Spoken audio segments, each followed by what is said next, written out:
Morning. Ikot tayo ngayong umaga.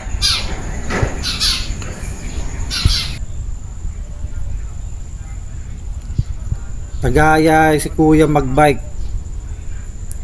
Kasi nung nakaraan nag-memorial kami. Nag-aaya siyang sumama sa akin. 'Di ba yung huli nating ride? Nag-loop tayo. Pumunta tayo ng Plaridel, Ulilan, Baliwag, ikot sa Kalumpit, papuntang Malolos hanggang pabalik sa bahay. So, gusto niyang sumama. Sabi ko, sige, try natin pumunta ng Balukok, Pampanga. Kaya, tinignan ko kung kakayanin niya. So, dito, nasa Plaridel na kami.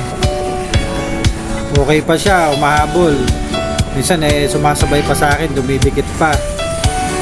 Kaya iniisip ko, kaya.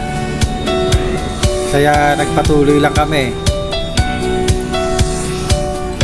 Actually, yung mga bata, talagang matagal lang gusto kong pagbike kami. Kinukulit ako. Kaya sabi ko, sige, try natin. Eto na, nandito na kami sa Baliwag. Dito, napapansin ko okay pa rin. Sabi ko, kaya. Kaya dumiretso pa ako.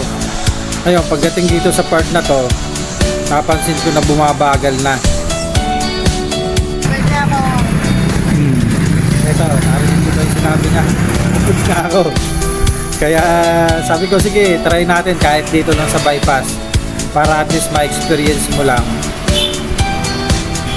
na makapag-bike dito.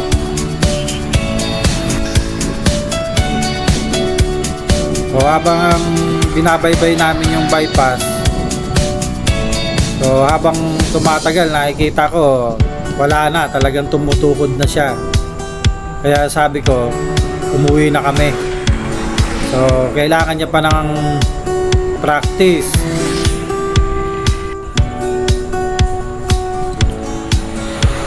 Habang pauwi kami, sabi ko, try natin dumaan ng memorial para at least makapag-ikot doon. Ang problema, na-flat yung gulong niya, nadali ng stapler, dalawa. Kaya sabi ko, hanap tayo ng vulcanizing.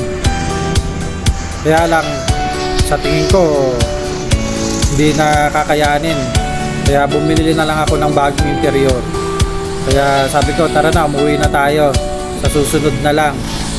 So sa susunod, titraining ko muna siya doon sa memorial bago kami lumabas ulit.